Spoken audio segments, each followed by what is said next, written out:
Ancient Egypt was not a single moment, but a civilization that endured for thousands of years along the Nile. Its history is worth following because the same river that fed its fields also shaped its kings, its settlements, and its sense of order. To understand Egypt, we have to start with that river and with the early rulers who turned local power into lasting kingship. From the first dynasties onward, Egypt's story became a slow accumulation of institutions, monuments, and customs, each dynasty building on what came before.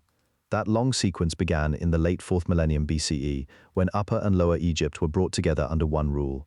Over time, this unity gave rise to a state that could tax land, organize labor, and preserve authority across generations. The result was a civilization that changed constantly, yet remained recognizably Egyptian for centuries. Before there were dynasties, there were riverbanks. Long before Egypt became known for pharaohs, temples, and stone monuments, small communities were settling along the Nile and learning how to live with its seasonal rhythms. That early history is not recorded in royal annals because it belongs to a time before the great written records begin. What we know comes from archaeology. Pottery, graves, tools, house remains, plant remains, and settlement patterns that show people gradually building a farming life in northeastern Africa. The Nile made that life possible in a way that few other rivers could. It carried water through a largely dry landscape, and each year its flood deposited silt along the banks and in the floodplain. That meant people did not have to rely only on scattered rainfall.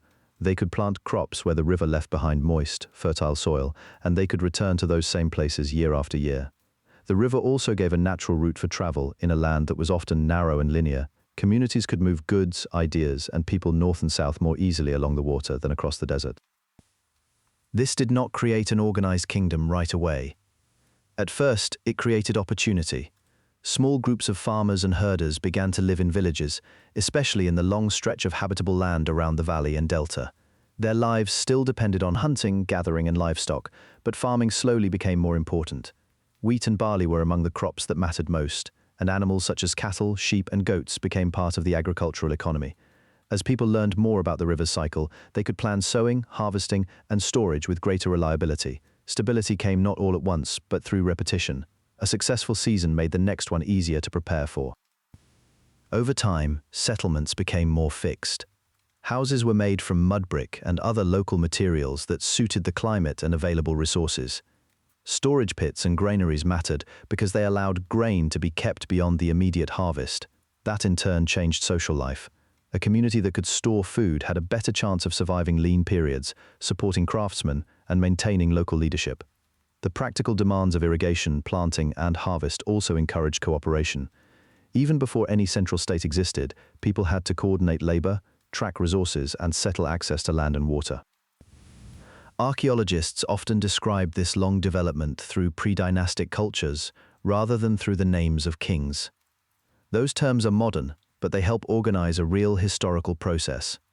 In Upper Egypt, which is the southern stretch of the Nile Valley, and in the Delta region to the north, communities were growing more complex.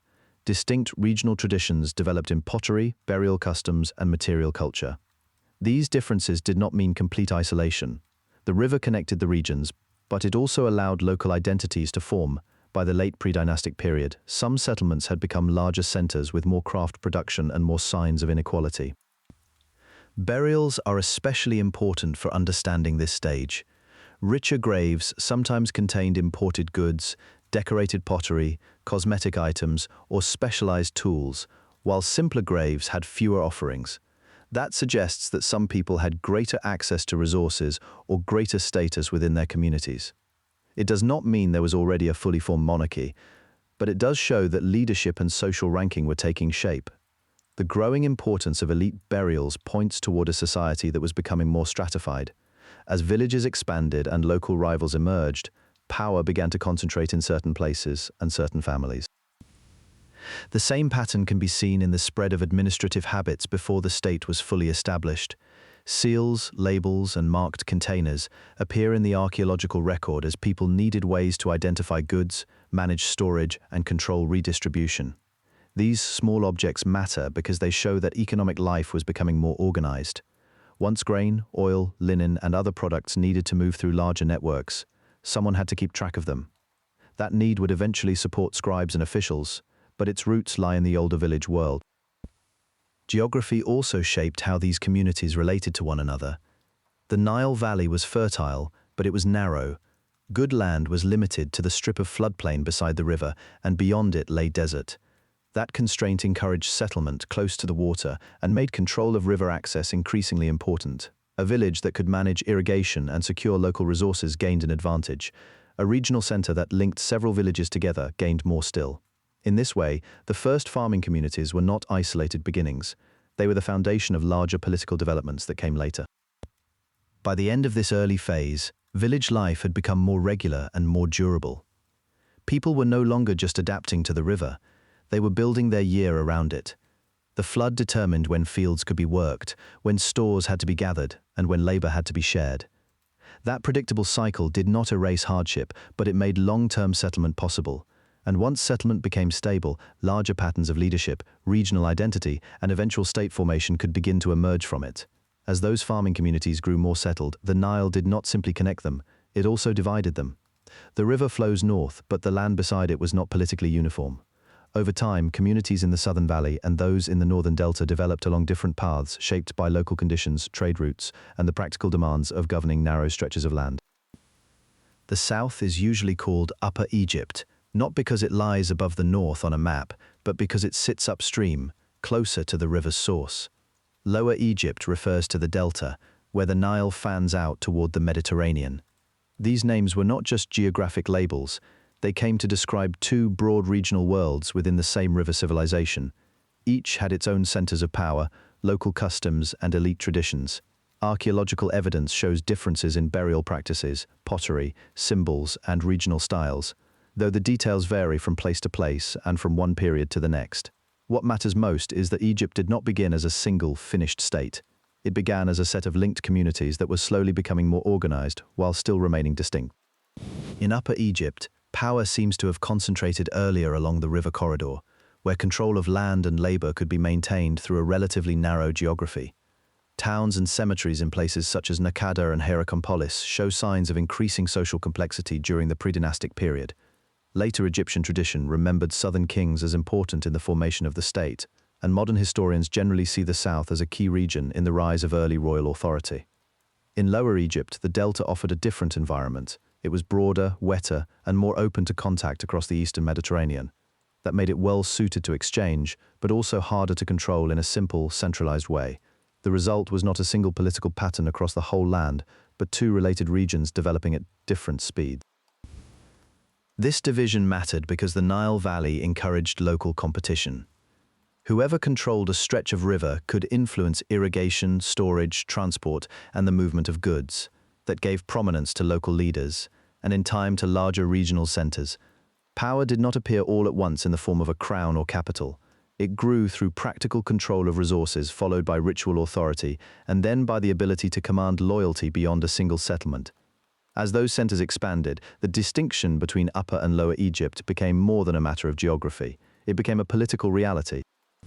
There are some limits to what can be known with certainty for this period. The surviving evidence is fragmentary, and later Egyptian accounts often present early history as if it led neatly toward a unified monarchy. In fact, the process was likely uneven.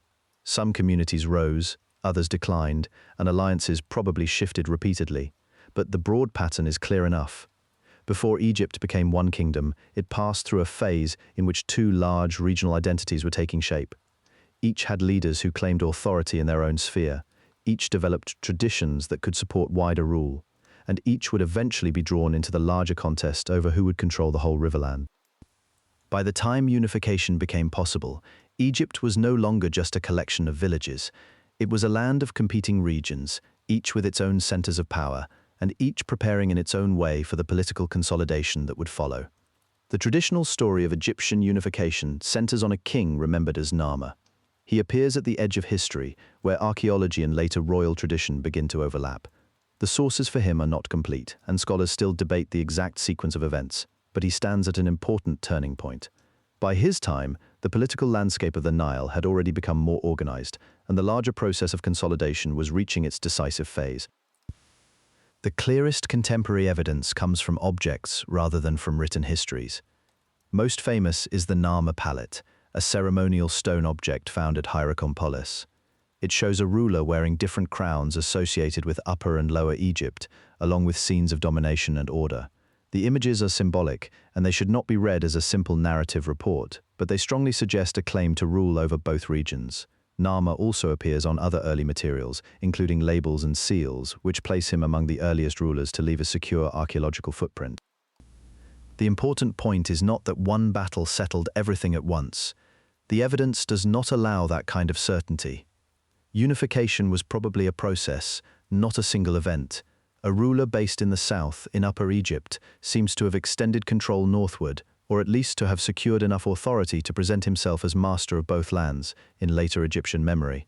This became the beginning of a united kingdom. Whether Narmer himself completed every stage is hard to prove.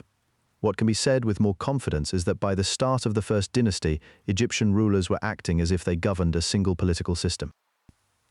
That change mattered because it gave kingship a new scale. A local leader could command one settlement or one district. A unified king could claim authority along the length of the river. That meant more than prestige. It meant the ability to organize labor across wider distances, to regulate movement along the Nile, to collect tribute or taxes from more than one region, and to present royal power as something that stood above local competition. The king was no longer simply the strongest figure in a region. He was becoming the person through whom the whole land was supposed to be ordered. This is also where royal symbolism begins to matter in a clearer way. The crowns, the paired emblems, and the repeated themes of victory and control all helped explain the new political idea. Egypt had long had regional identities, but now those identities were being folded into a larger framework. The south and north were not erased. Instead, they were represented as joined under one ruler. In later times, Egyptian kings would continue to describe themselves as rulers of the two lands, preserving the memory that unity had once been a political achievement rather than an assumption. Some later Egyptian traditions cast the first unifier as Menes, and ancient writers tried to place that figure at the start of dynastic history. Modern scholarship usually treats Menes cautiously, since the name may reflect a legendary or honorific tradition rather than a straightforward historical person. Narmer, by contrast, rests on firmer evidence. Even so, the gap between the archaeological record and the later king lists means that early Egyptian history must be handled carefully. The safest conclusion is that one or more rulers in this period brought the major regions under a single royal house, and Narmer is the name most closely associated with that transition. Once that had happened, the state could begin to take shape in more durable form. A united kingship needed a center, officials, and a way to make decisions travel beyond the court. It also needed ritual language that explained why one ruler could govern such a large territory. The unification of Egypt was therefore not just a political victory, it was the beginning of a system that would last for centuries, and it created the conditions for the first dynasties when kingship would become an established institution rather than a contested ambition. The first dynasties did not emerge from nothing. They were the practical result of unification, but they also depended on something less visible: the ability to turn royal authority into a working system. A ruler could claim control over both lands, but that claim had to be repeated in signs, in records, in gifts, in labor demands, and in public ceremony. Early dynastic Egypt was the period when those habits began to harden into institutions. In this era, the king was not only a political head, he was the center of administration, ritual, and legitimacy. The early dynastic rulers governed through a court that gathered officials, overseers, scribes, and servants around the royal household. Some of the surviving evidence comes from tombs, seals, labels, and inscriptions rather than later narrative histories. So the picture is partial, but it is still clear enough to show a state becoming more organized. The court needed to account for grain, cattle, estates, work crews, and offerings. It also needed to keep track of who had delivered what and when.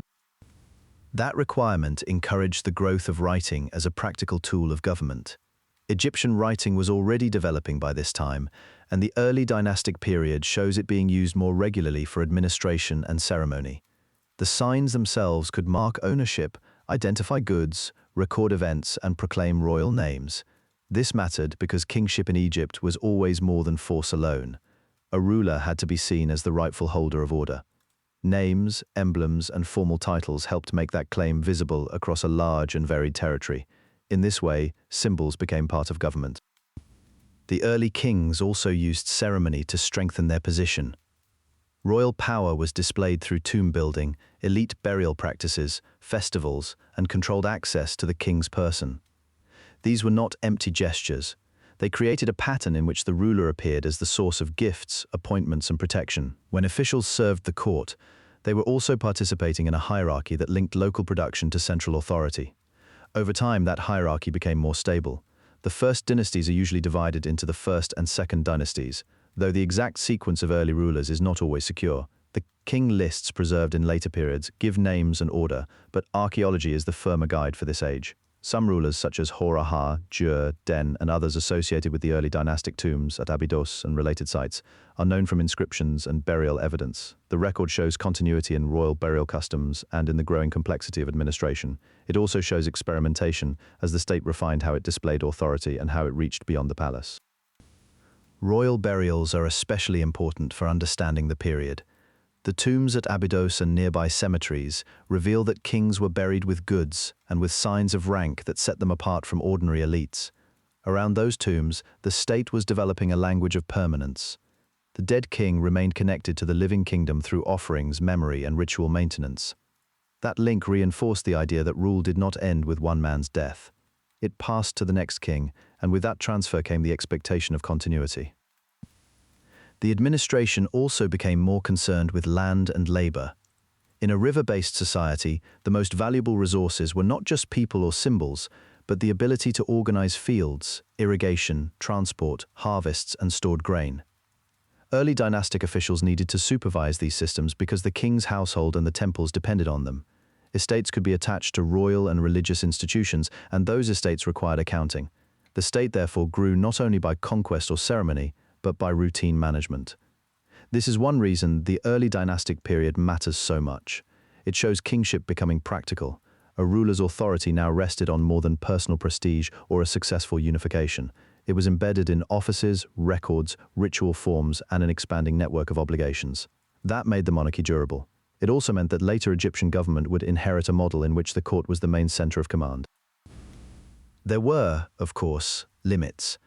The early state was not yet the highly centralized machine of later periods. Local traditions still mattered, and the balance between royal authority and regional power continued to develop. Even so, the direction is visible. The king's household became the administrative core of the country. Officials learned to collect, count, and distribute resources on behalf of the crown. Written records gave those actions a kind of permanence, and ceremony gave them legitimacy. By the end of the early dynastic age, kingship in Egypt was no longer just a recent achievement from the time of unification. It had become an established institution, supported by administration, reinforced by symbols, and accepted as the framework within which the country was governed. That foundation made the next stage possible, when the royal state would grow larger, more confident, and more visibly organized around a permanent center of power.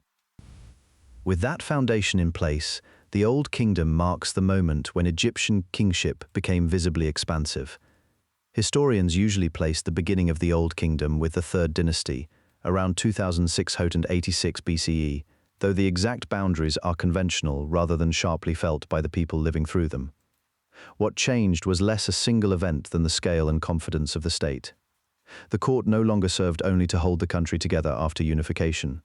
It began to coordinate labor, land, taxation, ritual, and building on a much larger level, with Memphis emerging as the principal royal center. Memphis mattered because of its position near the meeting point of Upper and Lower Egypt. It was not the only important city, but it became the place where the king's authority could be directed across both halves of the country. From there, officials supervised the movement of grain, goods, workers, and tribute. The royal household remained the symbolic center, yet it also became a working administration. This is the period when the Egyptian state becomes easier to recognize as a state in the practical sense. It had offices, titles, records, and a hierarchy that allowed decisions made at court to reach distant districts. The rulers of the Third Dynasty helped establish that pattern, and one name stands out in later tradition and modern scholarship alike: Djoser. His reign is closely associated with the step pyramid complex at Saqqara, built under the direction of the official Imhotep, whose historical role is well supported, even if later Egyptian memory turned him into a figure of great wisdom and almost legendary importance.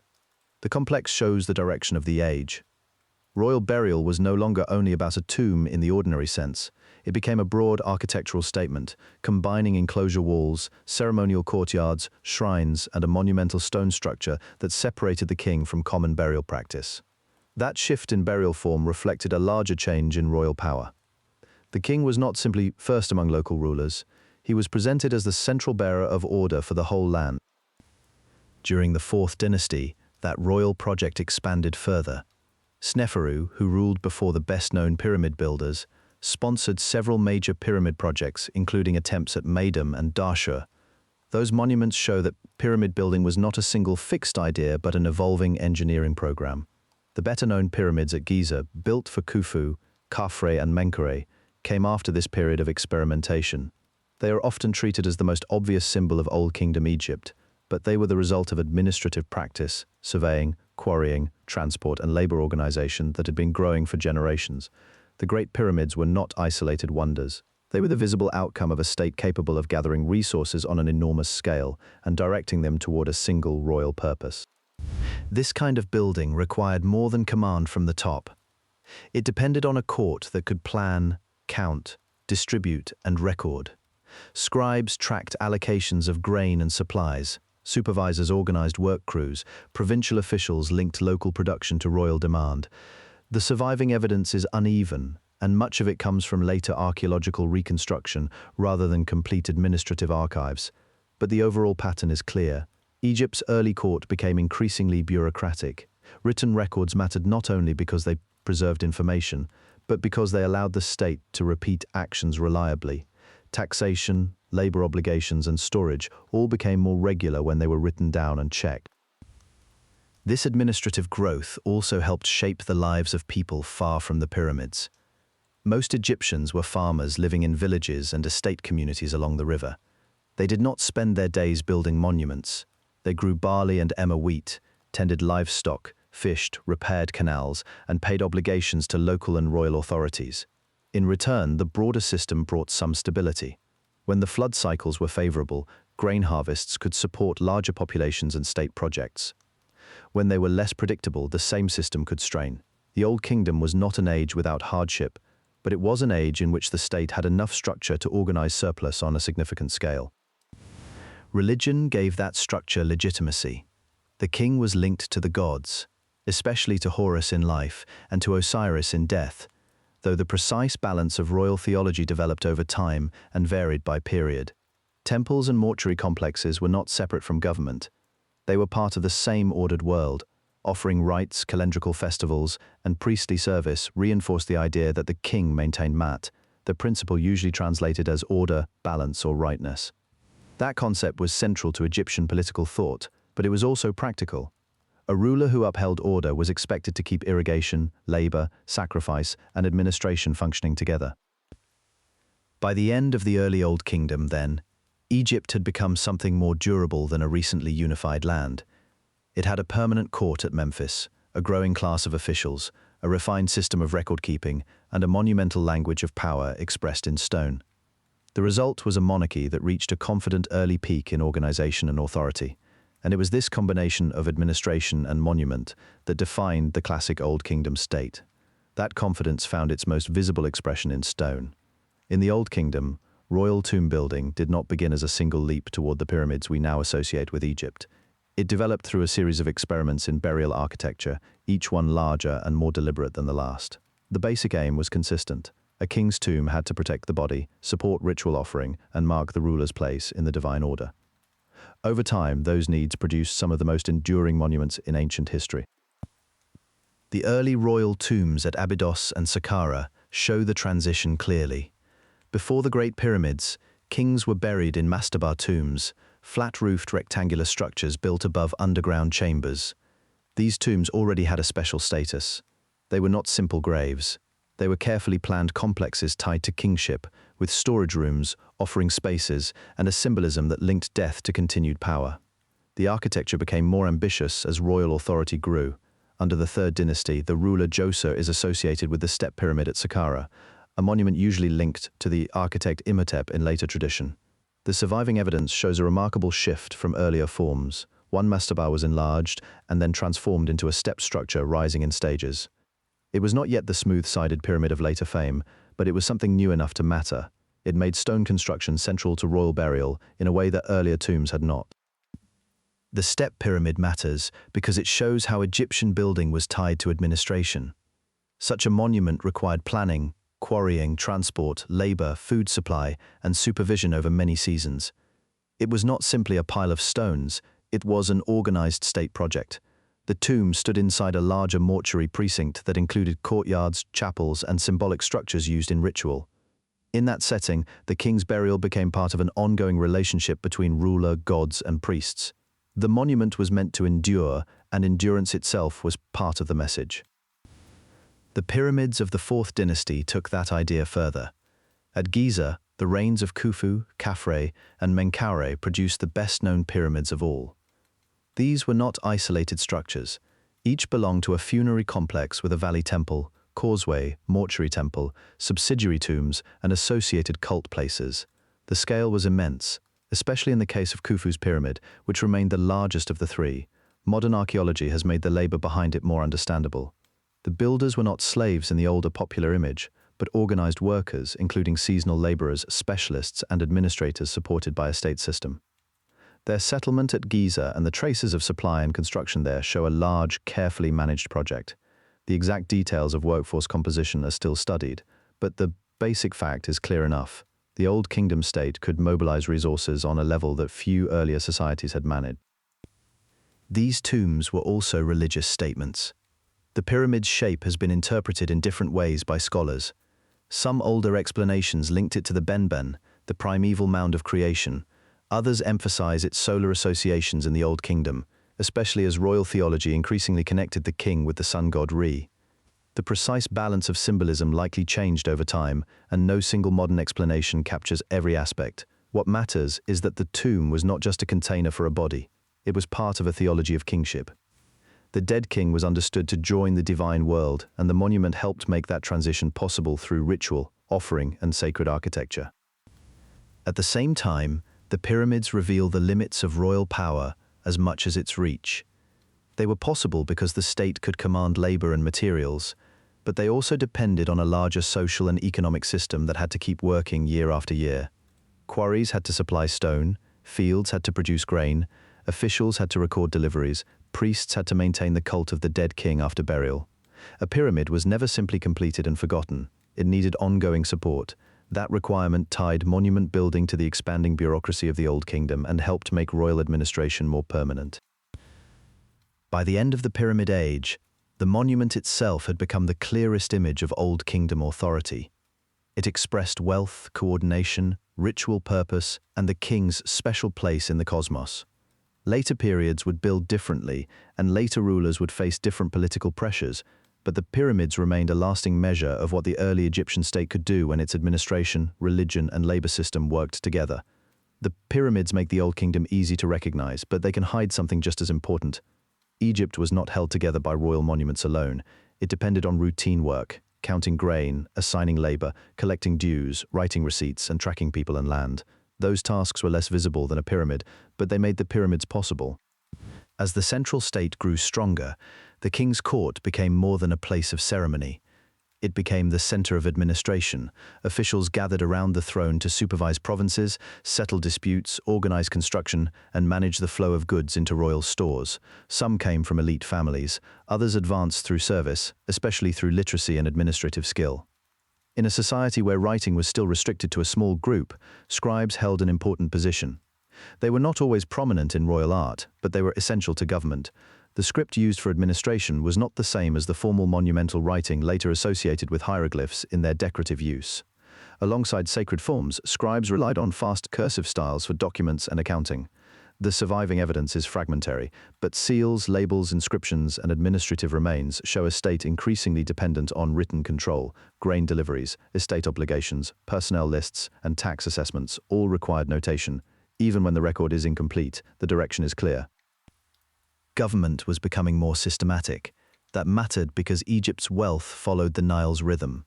The flood, the agricultural year, and the seasonal cycle of labor created patterns that officials could measure and organize. When the inundation receded, fields could be worked. When the harvest came in, grain could be assessed and stored. In good years, surplus supported the court, the temples, and large labor projects. In harder years, careful administration became even more important. The bureaucracy did not remove uncertainty, but it helped the state manage it. The word bureaucracy can sound impersonal, and in some ways it was. It reduced people and goods to categories that could be counted. But it also allowed a large kingdom to function beyond the king's immediate reach. Egypt stretched far along the river, and the court in the north could not personally oversee every village, workshop, or estate. Officials carried royal authority outward. Local administrators reported upward. Scribes turned obligations into records. The result was a chain of responsibility linking the center to the countryside.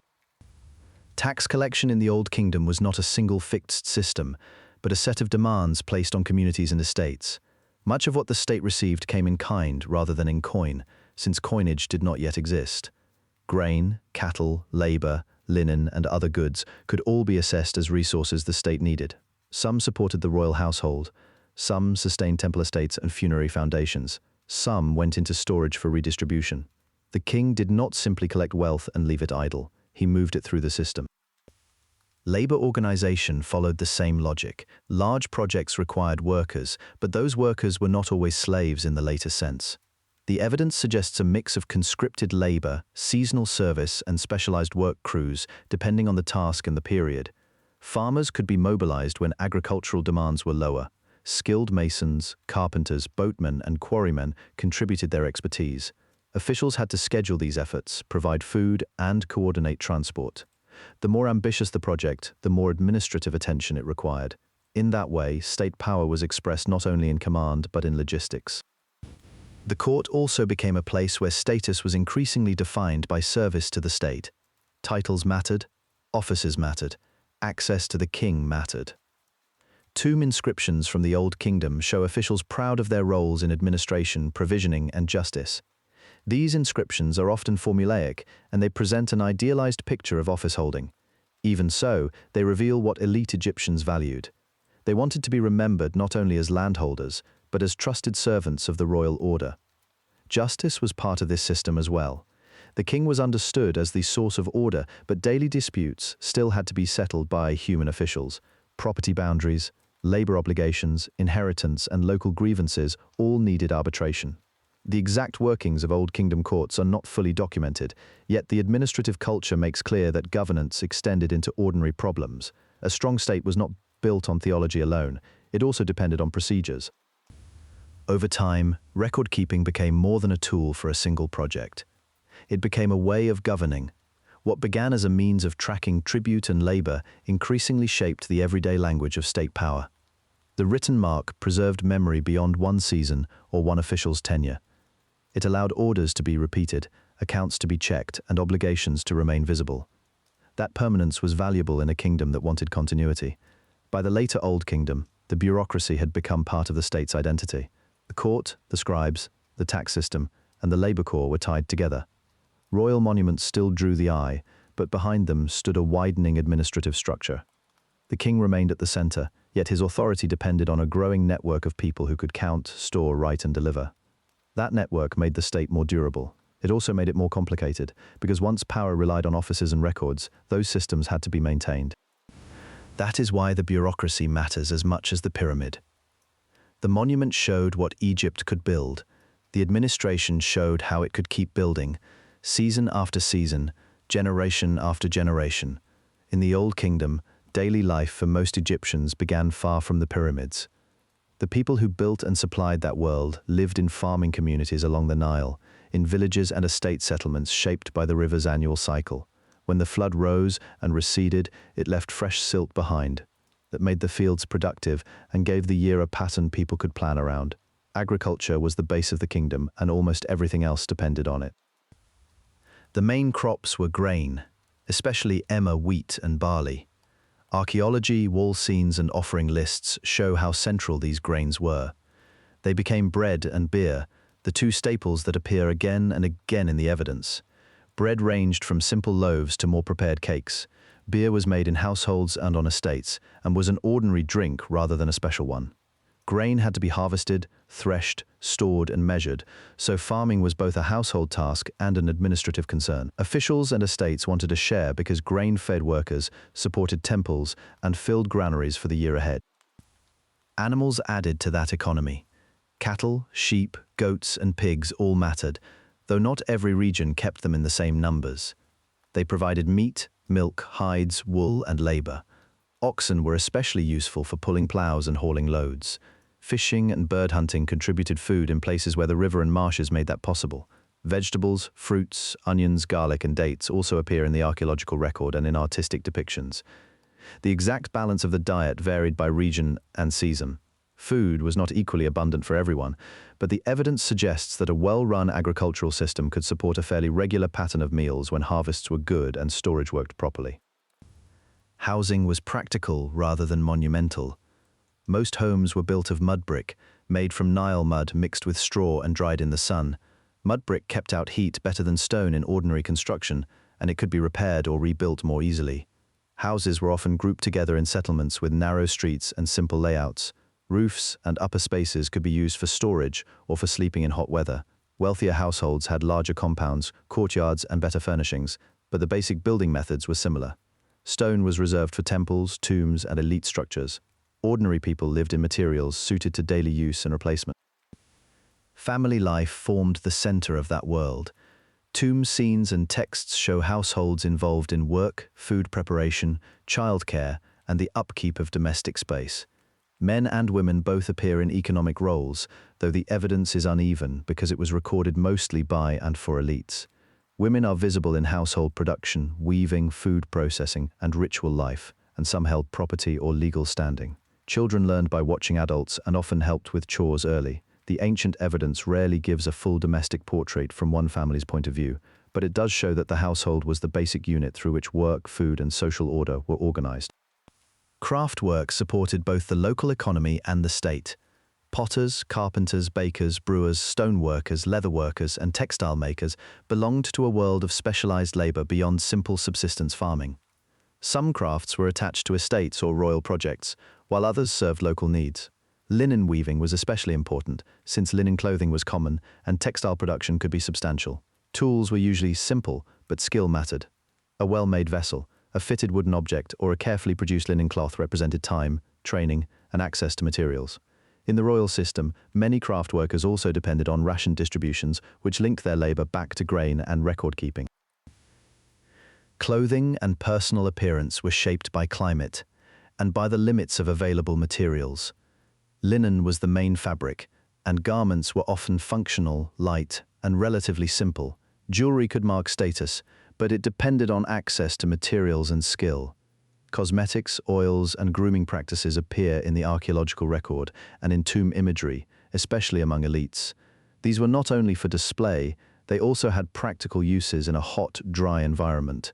The result was a society that valued order and presentation, but always within the limits of an agricultural economy. Work followed the seasons. During the inundation, when fields could not be planted in the usual way, some people were available for state labor, construction, maintenance, or transport. When the land became workable again, farming resumed. This seasonal pattern helped the state organize labor on a large scale, but it also gave ordinary people a predictable framework for the year. In that sense, daily life in the Old Kingdom was not separate from the government. It was the foundation that made the government possible. Granaries, tax assessments, labor obligations, and estate management all depended on villages that could produce surplus and survive the pressures of a long agricultural calendar. The great monuments stood at the center of royal memory, but most Egyptians experienced the Old Kingdom through smaller, repeated acts. Planting, harvesting, baking, brewing, weaving, carrying water, raising children, repairing homes, and keeping accounts of what was owed all belonged to the same world. It was stable but not static. The estates and the state drew strength from it, and in return they helped organize it. That balance held because the river held, and because the people along it learned how to live with its cycles season after season.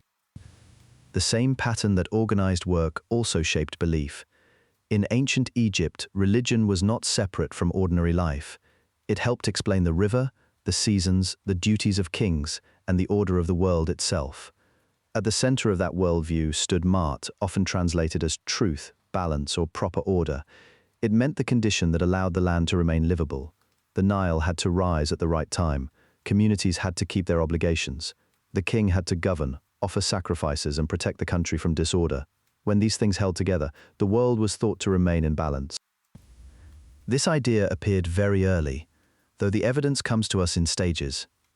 Archaeology shows that ritual activity and burial customs developed long before the Old Kingdom reached its most famous form. By the time written records become more visible, Egypt already had local cults, sacred places, offerings, and names of gods associated with different regions of the country. Some deities were tied to natural forces, others were linked to kingship, death, fertility, or the sky. Egyptian religion was never a single simple creed. It was a long tradition made from local beliefs that gradually connected to one another. Among the best-known gods were Ra, the sun god; Osiris, associated with death, renewal, and the afterlife; Isis, closely linked with protection and healing; Horus, often connected with kingship; and Ptah, a creator god associated with Memphis in the Old Kingdom tradition. Different cities favored different gods, and those local preferences mattered. Heliopolis became important for solar theology. Memphis had its own religious and administrative role. Abydos later became closely associated with Osiris. What united these traditions was not uniformity, but the shared assumption that divine forces were present in the land and in the functioning of the state. Temples gave this belief a physical form. A temple was not simply a public gathering place in the modern sense. It was a house for the god, maintained by priests and supported by land, labor, and offerings. The inner cult statue or sacred image was treated as a living focus of divine presence, even though most people would never enter the most restricted areas. Daily ritual mattered here. Priests washed, clothed, fed, and honored the divine image according to set routines. Offerings of bread, beer, meat, incense, and linen were part of a careful system of service. The point was not casual devotion, it was upkeep. The gods, like the king, were thought to require regular attention if order was to remain intact. This temple system also linked religion to administration. Temples owned property. They received income. They employed personnel. They helped redistribute goods. In that sense, they were both sacred and practical institutions. A temple could support priests, craftsmen, and agricultural staff. It could manage estates and receive offerings that were then recorded and allocated. Religion, therefore, overlapped with the economic and political world. Kings supported temples, and temples helped justify kingship. The ruler was expected to maintain divine favor through building, endowment, and ritual. In return, the gods were thought to uphold the legitimacy of the throne. That relationship was especially important because the king occupied a unique position in Egyptian thought.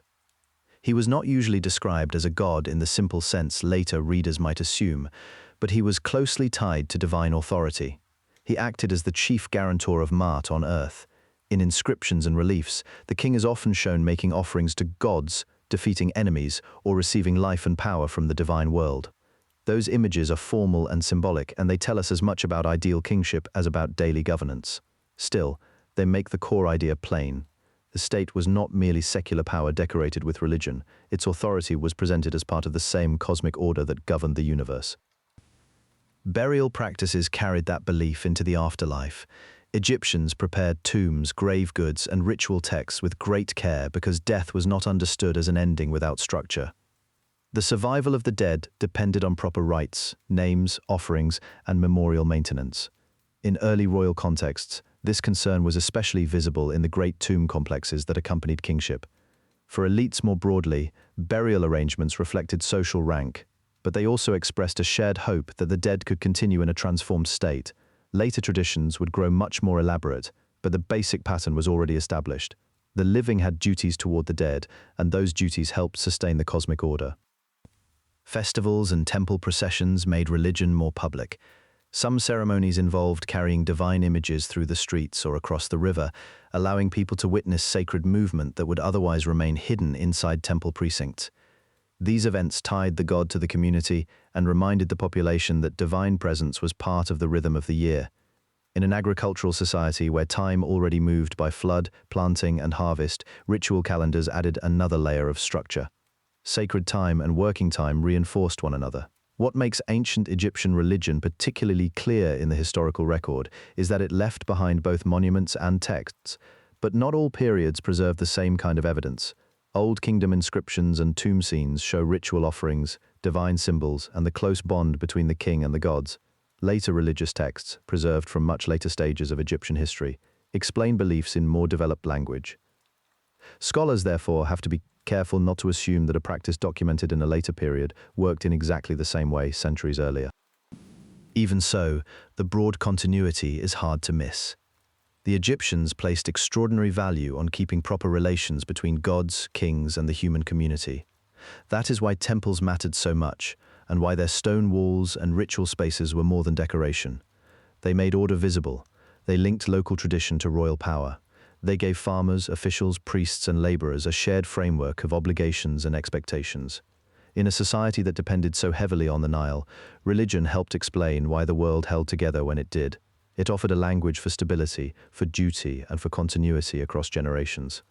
As the Old Kingdom matured, that sacred order became one more way the state organized daily life, reinforcing the king at the center and giving the whole system a sense of meaning that reached beyond the river itself. By the end of the Old Kingdom, the pharaoh's authority in Egypt was still real, but it was no longer strong enough on its own to hold every part of the state together. The age of the Great Pyramids had made royal power highly visible. It also depended on a wide network of officials, priests, landholders, estate managers, and provincial administrators. Over time, those local figures gained more standing of their own. The change was gradual rather than sudden, but it steadily weakened the center. This mattered because the Old Kingdom had become a large and demanding government. It had to collect taxes, organize labor, store grain, supervise construction, and keep records across a long and heavily populated river valley. That work could not be done by the king alone. It required trusted officials in many places, and it pushed more authority into the hands of people who were acting in the king's name, but also building their own influence. In some cases, those officials formed strong family networks and local bases of support. Their tombs, especially outside the royal center, show how prominent they had become. They still belonged to the king's world, but they were no longer only extensions of it. Memphis remained the symbolic center of the kingdom, and the royal court still mattered. Even so, the practical balance began to shift. Temple estates grew important. Regional administrators became more powerful. Provincial elites could act with greater independence than they had in the early Old Kingdom. Inscriptions and tomb biographies from the later period and from the transition that followed suggest that office holding became more hereditary in some areas, though the pattern varied by region and is not always easy to trace. What can be said with confidence is that the monarchy was no longer managing the country with the same direct force it had shown in the era of the Great Pyramid builders. Environmental conditions may also have played a part, though historians are careful here because the evidence is incomplete. Egypt depended on the Nile flood, and if flood levels were disrupted for a period, the effects would have reached agriculture, taxation, and the state's ability to support large public works. Some modern scholars connect the weakening of central authority to a combination of administrative strain, local empowerment, and possible climate stress. The exact importance of each factor is still debated. What is not debated is that the old system became less stable as time went on. That instability mattered because the Old Kingdom depended on a delicate chain of relationships. The king stood at the top, but he relied on officials, priests, and estate managers to move food, labor, and goods through the country. When that chain was strong, royal power could seem nearly effortless.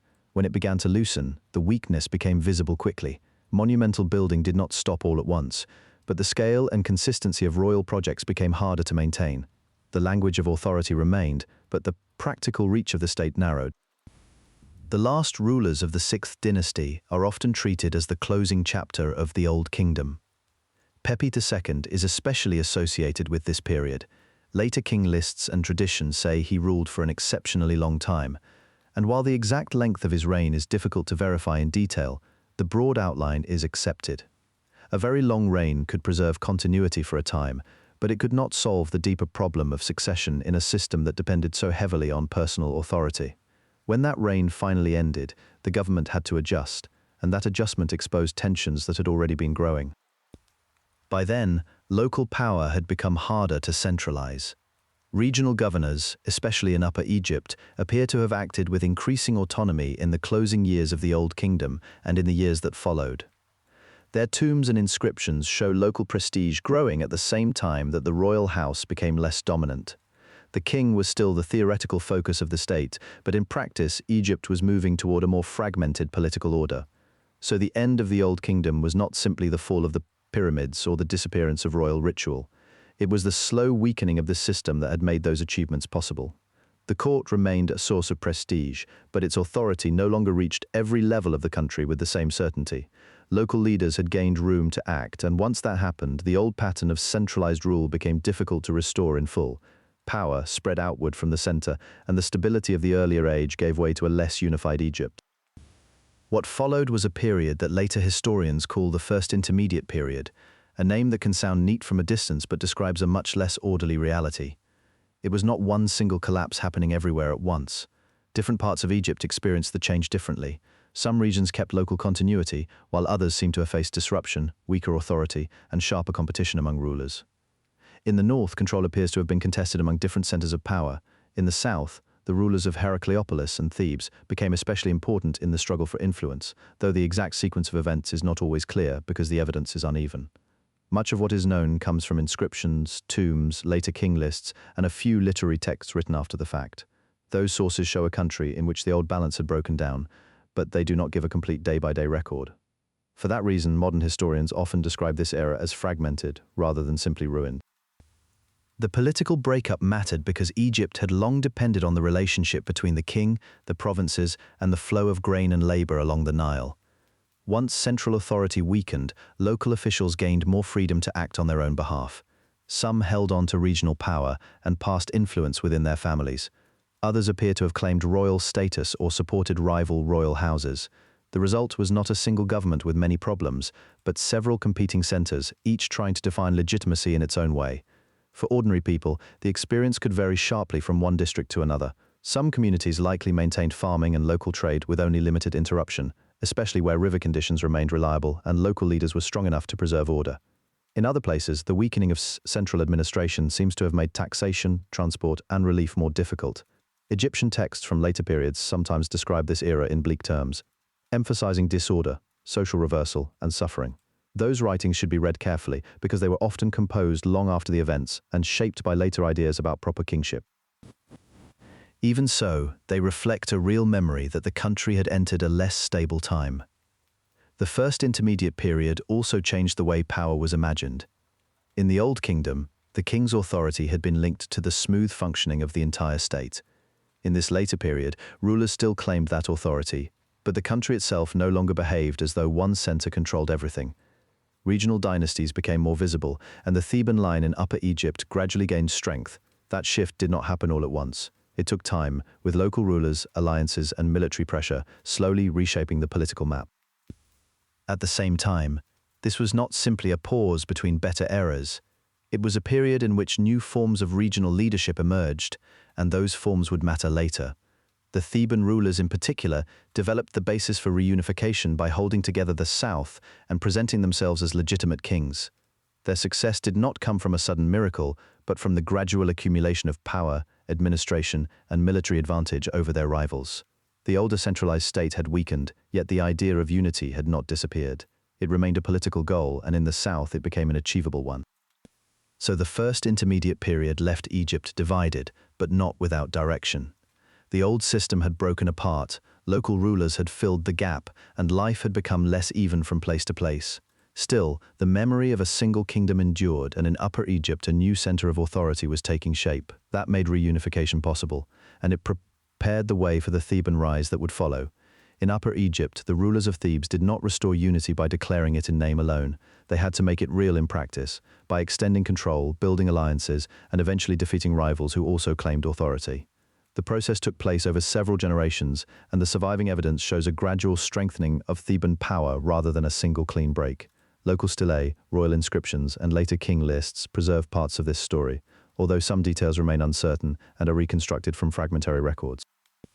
The Theban house rose in the south because it occupied a strategically important position. Thebes sat in a region that was not the richest part of Egypt, but it was well placed to organize Upper Egypt and to project power northward when the time came. Its rulers inherited a political landscape shaped by the First Intermediate Period, when different centers had governed their own territories. Among those centers, Thebes became one of the few that could expand without immediately collapsing under its own weight. It had access to manpower, to agricultural production from the river valley, and to the symbolic advantage of presenting itself as the guardian of order in a divided land. One of the key rulers in this transition was Intef II, who is usually associated with consolidating Theban power in Upper Egypt.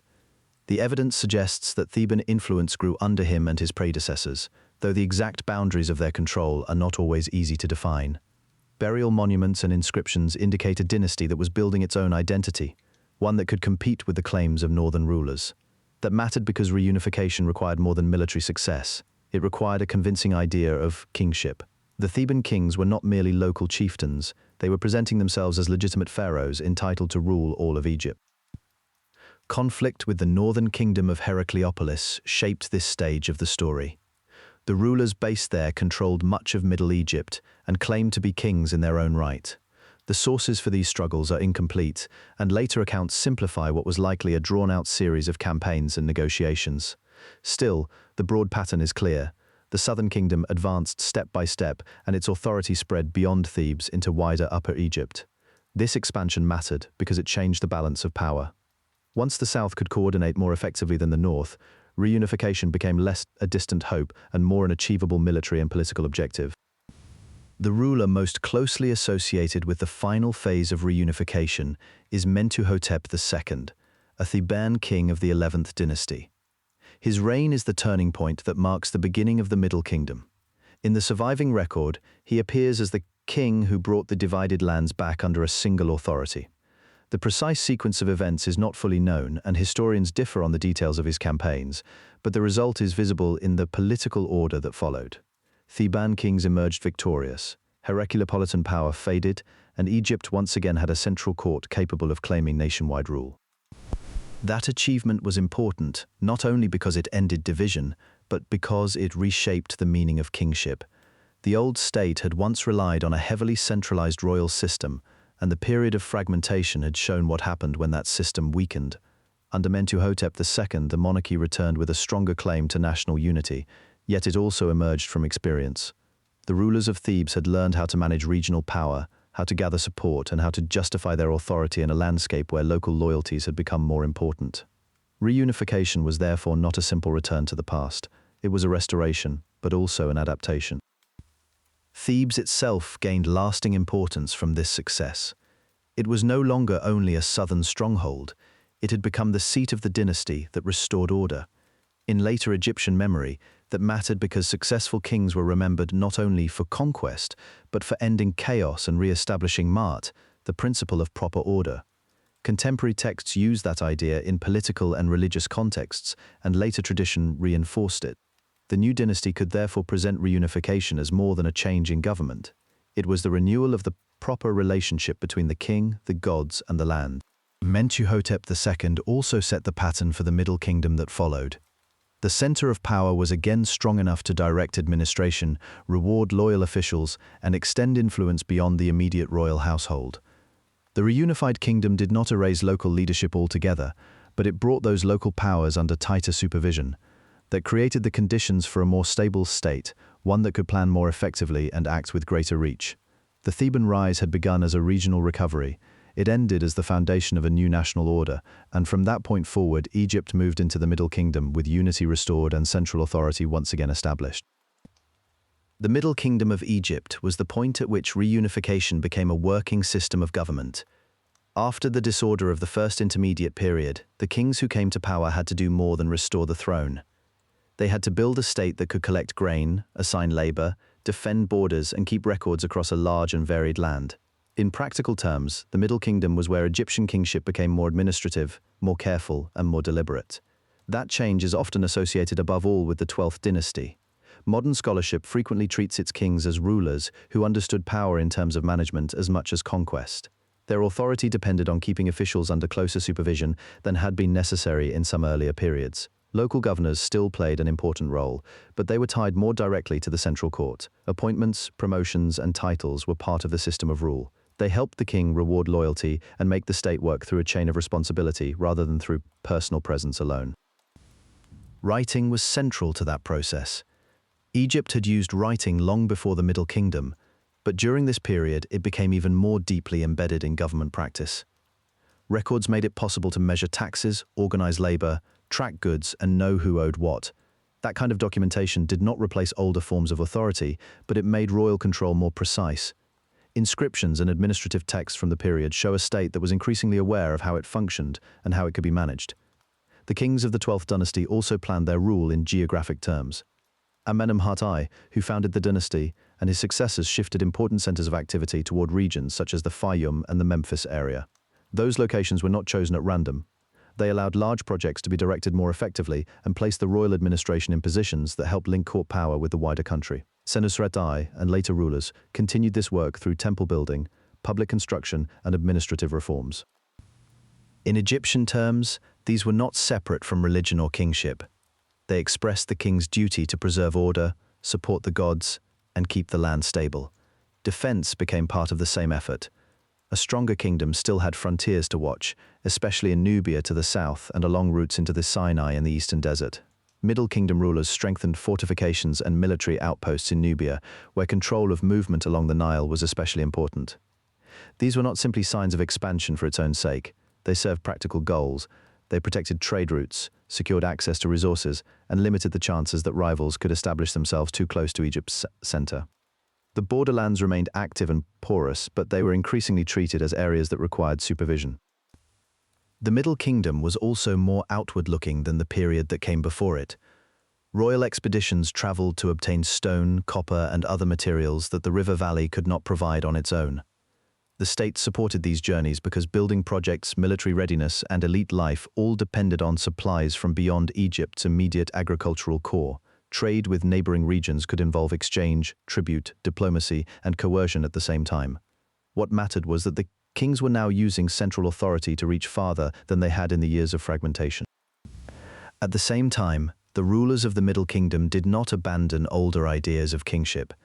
They presented themselves as guardians of Mat, the principle of order, but they gave that idea a more practical meaning. Mat now included not only ritual balance and divine legitimacy, but also reliable taxation, stable offices, controlled labor, and defended borders. The surviving evidence suggests a bureaucracy that was not perfect, but more organized than what had come before. That organization helped the state survive beyond the lifetime of any one king. By the height of the Middle Kingdom, Egypt had become more resilient than it had been at the start of the first intermediate period. It still depended on the Nile, and it still faced the problem of succession and regional difference, but it was better prepared to plan, supervise, and respond. The result was a kingdom that was more controlled at home and more active abroad, with forts, expeditions, and royal building projects, all reflecting the same larger change. Middle Kingdom Egypt produced some of the clearest early evidence for Egyptian literature, and that literature was closely tied to the state. Writing was still used for accounts, orders, and administration, but it was also being used to preserve advice, moral reflection, and stories that educated readers could study and copy. That shift mattered because a kingdom that governed through offices and records also began to define itself through texts. Much of this survives in what modern scholars call wisdom literature. These are works of instruction, admonition, and practical observation about conduct. They were copied repeatedly by scribes, which is one reason they seem to have had a firm place in elite education. The Instructions of Ptahhotep is among the best-known examples, although it probably draws on older traditions and survives in later copies. It presents a social world governed by rank and restraint. The reader is told to listen carefully, speak with care, avoid arrogance, and respect status. These are not abstract moral ideas. They are rules for living inside a hierarchy that depended on order and discipline. Other instruction texts from the period, including the instructions for King Merikare and the Loyalist teaching, focus more directly on kingship and loyalty.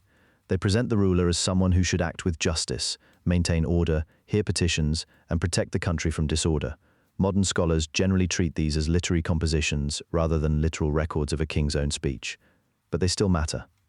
They show how educated Egyptians imagined proper rule should work. The king is not simply distant or sacred. He is expected to govern responsibly and keep the land stable. Middle Kingdom literature also includes narratives, and these are important because they go beyond direct instruction while still carrying social meaning. The tale of Sinuhe is one of the best known. It survives in later copies, and its original composition is usually placed in the Middle Kingdom. In the story, an Egyptian official leaves the country under uncertain circumstances, lives abroad, and eventually returns. The details belong to literature rather than straightforward history, but the themes are revealing. Egypt appears as the proper center of order, while the foreign world is treated as significant but unstable. The tale also emphasizes loyalty, forgiveness, and restoration. Similar ideas appear in The Shipwrecked Sailor, where a remarkable journey ends with safety and royal favor.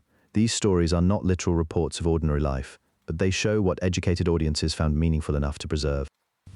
This literary culture depended on scribal training. Writing was still a specialized skill, and scribes formed a small elite. They copied model texts on papyrus, ostraca, and wooden tablets. They practiced signs, formulas, and formal compositions.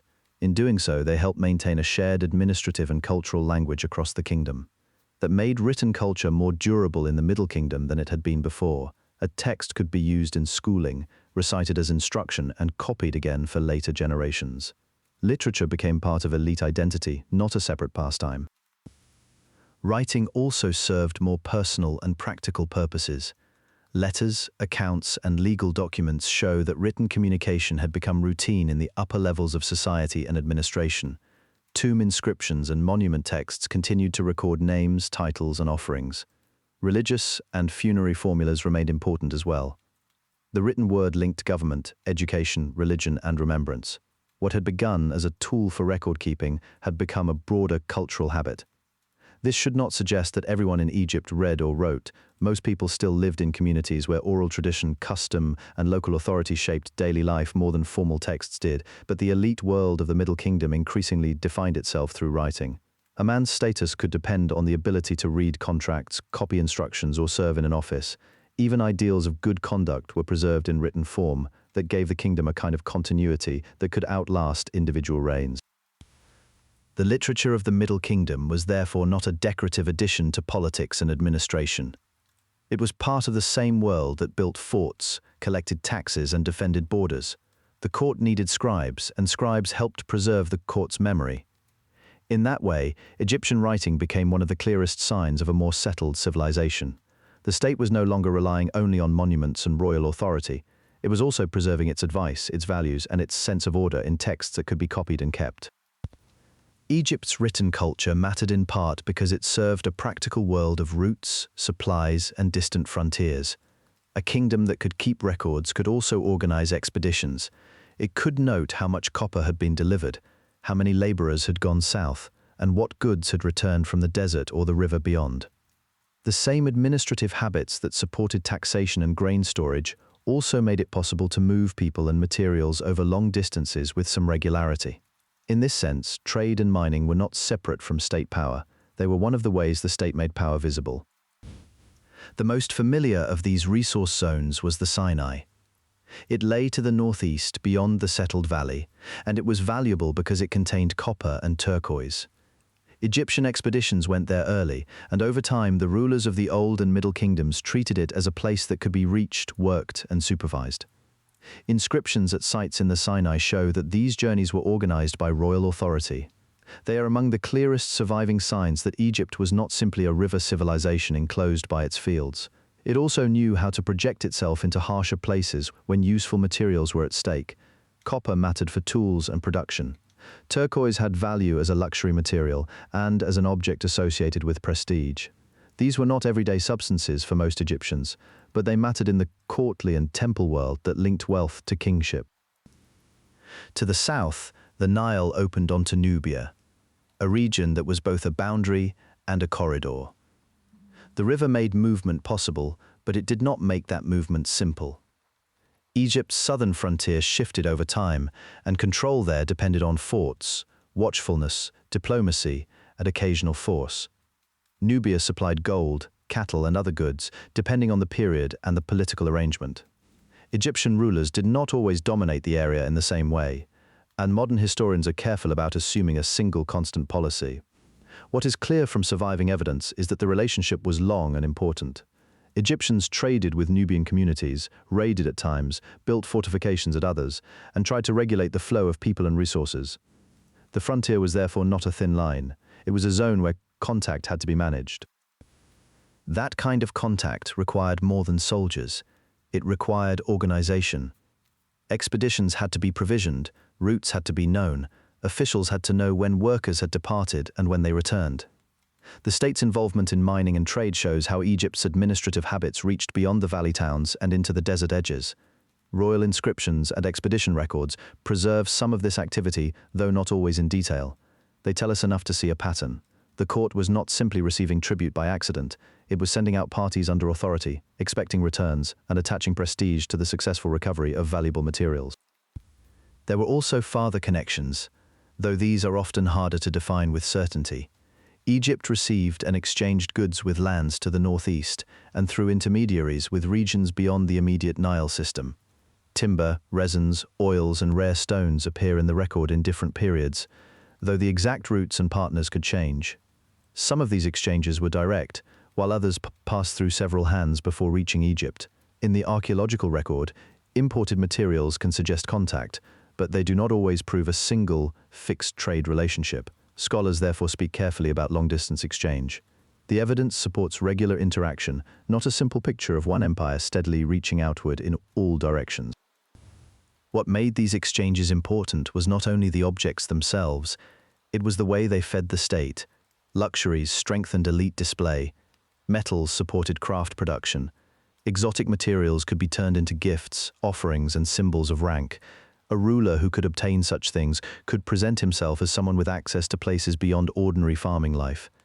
In a society where kingship was tied to order and abundance, the ability to bring in rare goods mattered politically. It showed that the state could gather resources from beyond its own fields and shape them into authority at home. The mines and the borders also reveal the limits of that authority.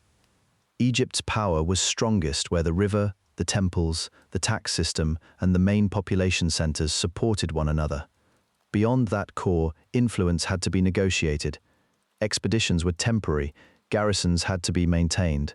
Local populations retained their own identities and interests. That is part of why the story of trade and mining matters. It shows a kingdom that was expanding its reach, but carefully through controlled contact rather than effortless conquest. By the Middle Kingdom, Egypt had become more confident in managing those outer zones. It could move south for gold, northeast for copper and turquoise, and outward for other goods that enriched the court and the temples. The result was not only more wealth, it was a wider horizon, one that connected the valley to neighboring regions and prepared the way for even larger ambitions later on. The stronger the Middle Kingdom had become, the more clearly its limits would later be revealed. Egypt was still a river state, and that meant the whole system depended on keeping together the narrow corridor of the Nile Valley, the delta, and the links between them. When central authority weakened, that unity could break apart faster than the monuments might suggest. The second intermediate period was the result of that break.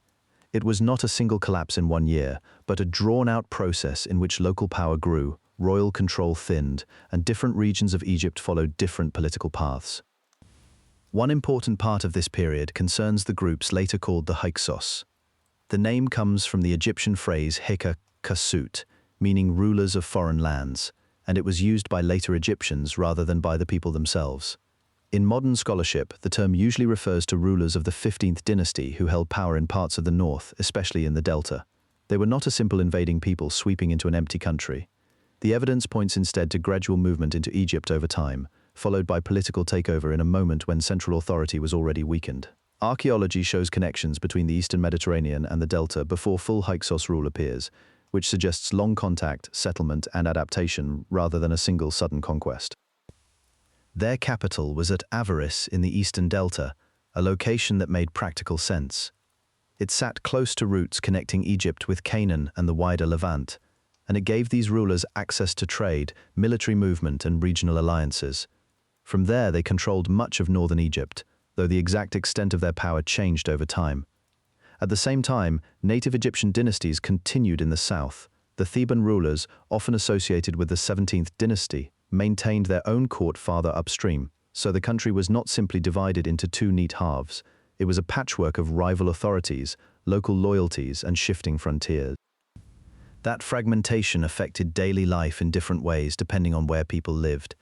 In some regions, continuity remained strong. Farms still depended on the annual flood. Temples still performed rites. Local officials still collected resources where they could, but the broader political order was less secure. Trade routes could be redirected. Taxation could be interrupted. Fortresses and garrisons mattered more. In the north, foreign-style weapons and new forms of warfare became more visible in the archaeological record, especially the horse-drawn chariot, composite bow, and certain kinds of bronze weaponry. These were not exclusively Hyksos inventions, and they did not appear everywhere at once. But their presence in this period mattered because it changed the balance of military power. Egypt would not remain the same once those technologies became part of its own statecraft. The Hyksos period was also remembered later in strongly negative terms, and those later memories shaped how Egyptians described the era. Much of what survives from the subsequent New Kingdom presents the Hyksos as oppressive outsiders who had to be expelled. That picture reflects political memory as much as neutral reporting. Modern historians tend to treat it cautiously. The Egyptians of the later New Kingdom had reasons to define their own victory against a foreign enemy. That does not mean the Hyksos were imagined out of nothing. It means the surviving story was shaped by those who replaced them. Meanwhile, the south was becoming a center of resistance and reorganization. The Theban rulers did not yet have the resources of a unified kingdom, but they had something important: a base in Upper Egypt that remained outside direct Hyksos control. Over time, Thebes gathered strength.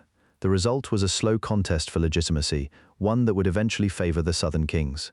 In that sense, the Second Intermediate Period was not only a time of division, it was also a period in which new methods of ruling and new military practices were being tested.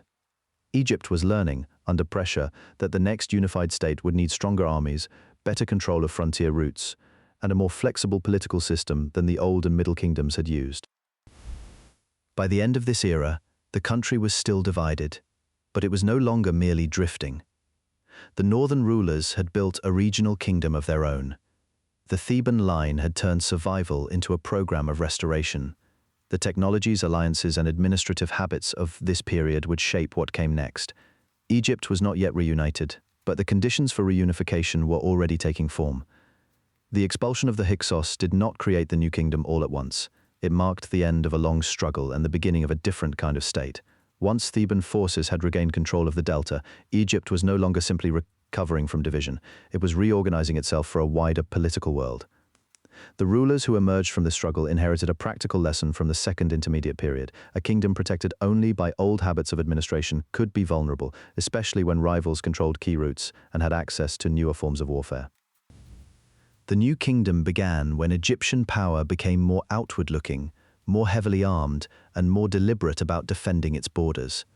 The early rulers of this new age came from the Theban line that had fought against the Hyksos.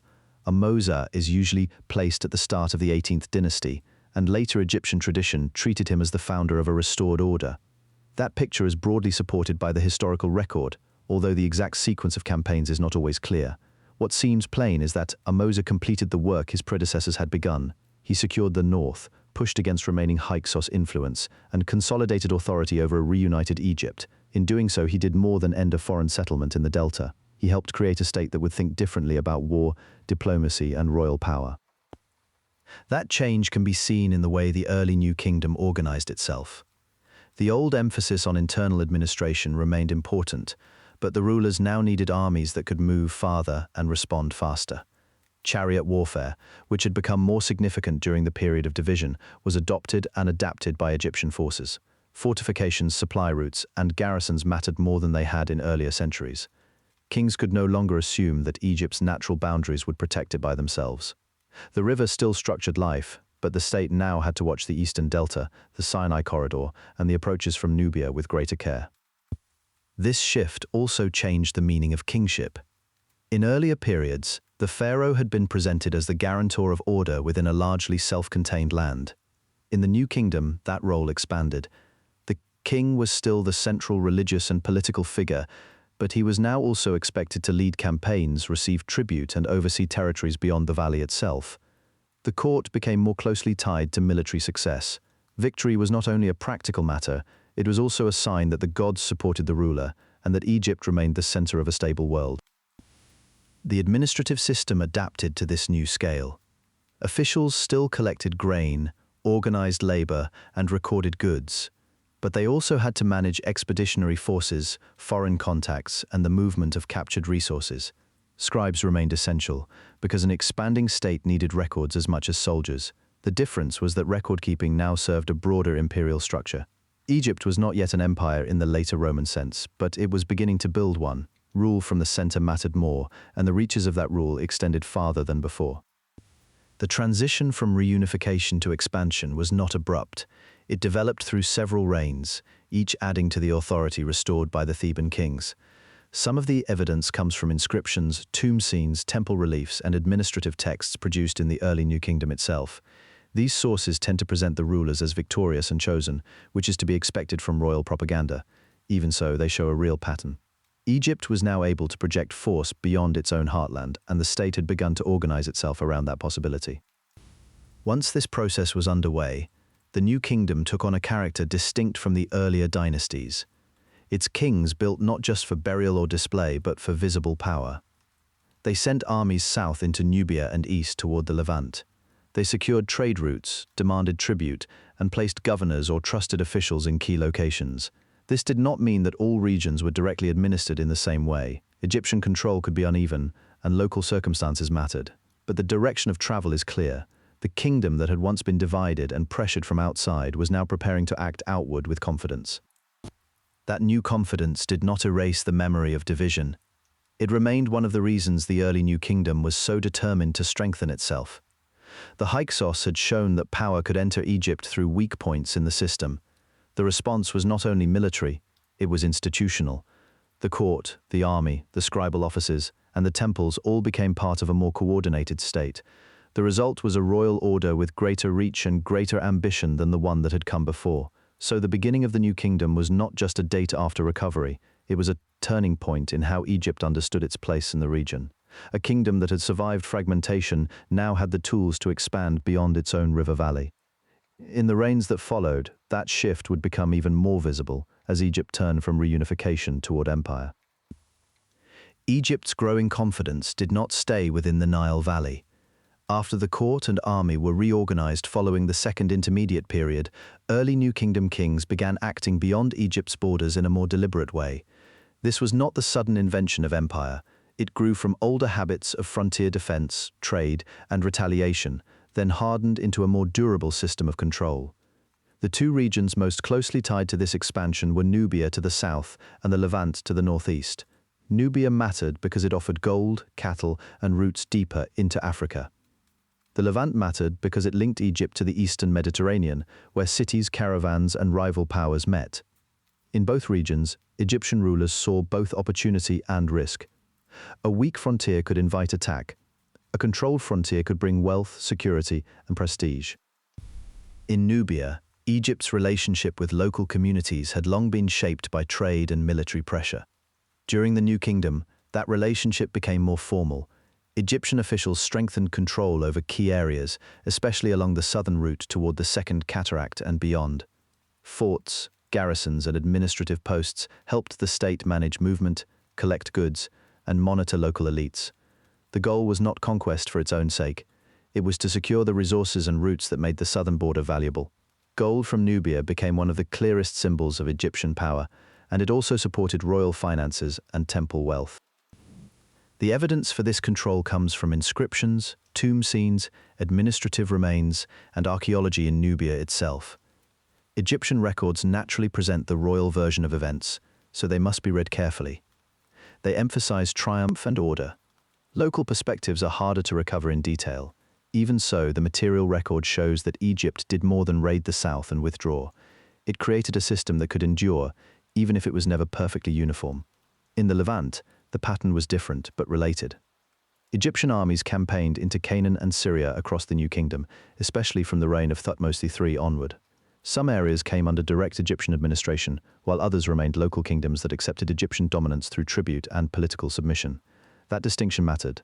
Empire in the ancient world often worked through layers of control rather than simple annexation.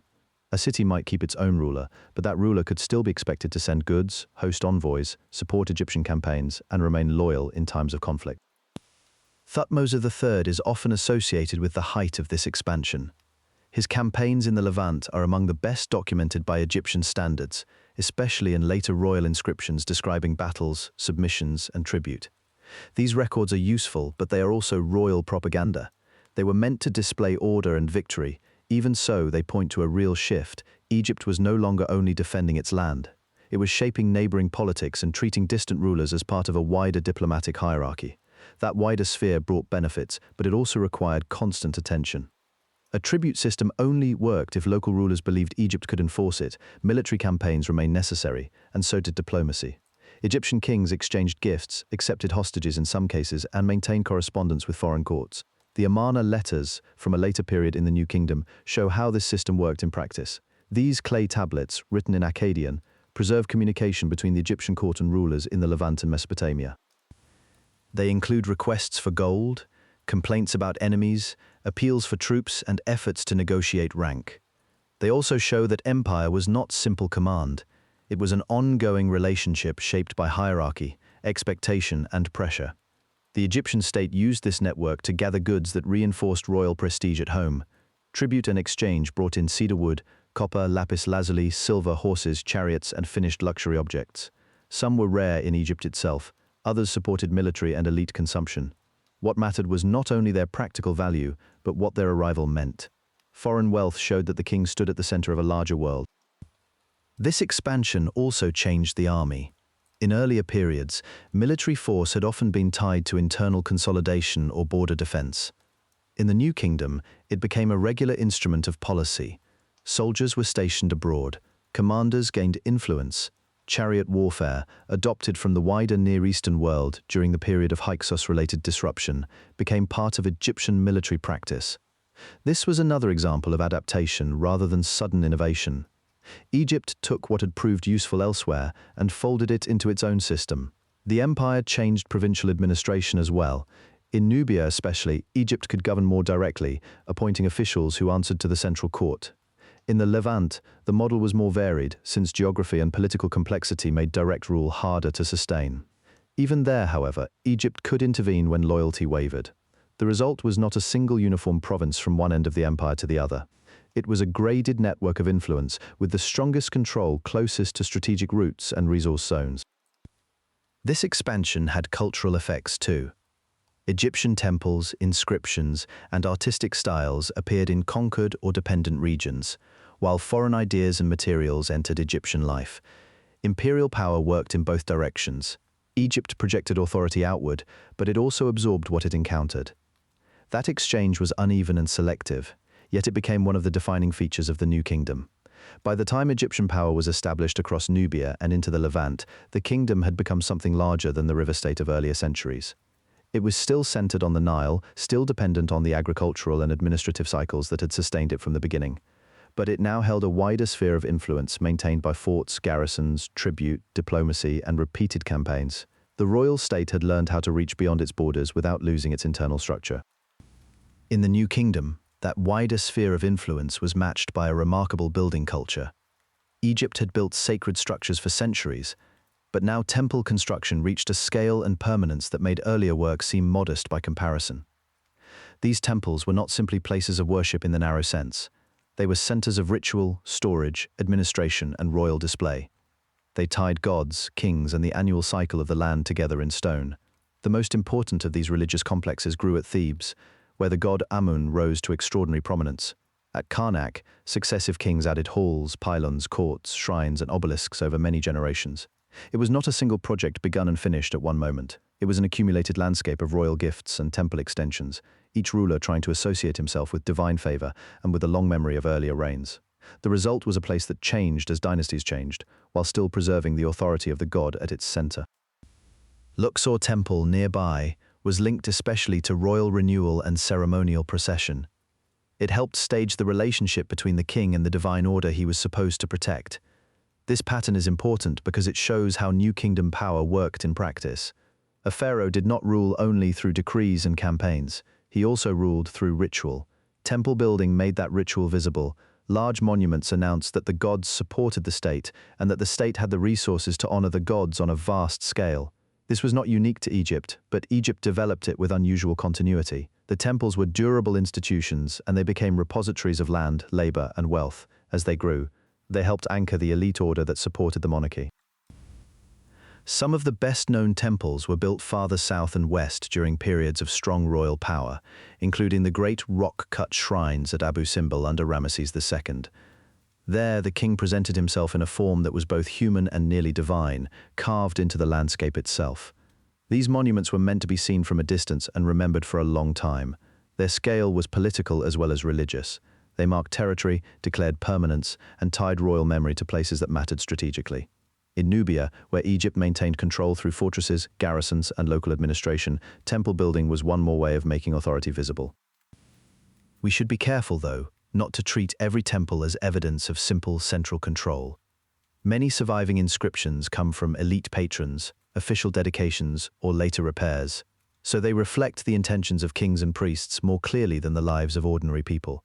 Even so, the archaeological record makes the overall pattern plain. New kingdom rulers invested heavily in sacred architecture because temples helped organize society. They provided employment, gathered offerings, and supported scribal record-keeping. They also gave the monarchy a sacred language for its power. The king was not just a military leader or tax collector. He was the necessary mediator between the human world and the divine one. That idea shaped the form of the temples themselves. Their layouts often moved from public courtyards to more restricted inner spaces, creating a gradual progression from ordinary access to sacred secrecy. The architecture reinforced hierarchy. Only a limited group of priests and officials could enter the deepest areas where cult statues and ritual objects were kept. Festivals sometimes opened these spaces to wider public participation, but the overall structure remained controlled. A temple was meant to remind people that divine presence was real, ordered, and carefully maintained. The same age that produced these monuments also relied on them.